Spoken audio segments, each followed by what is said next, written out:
பொதுவாக நம்ம வீட்டோட ரூப் ஸ்லாப்லேயோ இல்லை காங்கிரீட்டோட எந்த போர்ஷனோ எஸ்பெஷலி நம்மளோட வாட்டர் டேங்க் வந்து லீக் ஆகிறத பார்த்துருப்போம். அந்த லீக்கை எப்படி நாமளே அரெஸ்ட் பண்ணலாம் அப்படின்றத இந்த வீடியோவில் பார்க்கலாம். எங்கெல்லாம் லீக் ஆகும் அப்படின்னா, காங்கிரீட்டோட ஜாயிண்ட்டு, அந்த அனிகோம்ஸ், அதாவது ஜலியாக தெரிகிற இடத்துலலாம் லீக் ஆகும். அந்த இடத்துல வந்து நீட்டாக க்ளீன் பண்ணிவிட்டு அந்த போர்ஷனையே இந்தமாதிரி ட்ரில்லிங் மிஷின் வச்சு நல்லா ட்ரில் பண்ணிவிட்டு அந்த இடத்துல சின்ன சின்னதாக இந்தமாரி பிவிசி பைப்ஸு இல்லை டியூப்ஸு ஏதாவது கட் பண்ணி நல்லா நம்ம வந்து மாற்று வச்சு நல்லா பக்காவாக பேக் பண்ணிடணும்.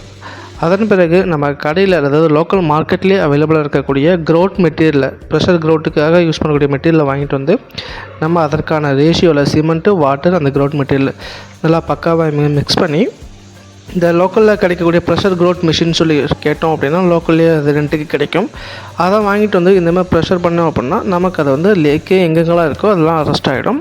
அதுக்கப்புறம் அந்த டியூபை நல்லா பக்காவாக கட் பண்ணி எடுத்துகிட்டு நம்ம நார்மலாக எப்பயும் போல் வாட்டர் ப்ரூஃபிங் கெமிக்கலோடு வச்சு பண்ணிடலாம்.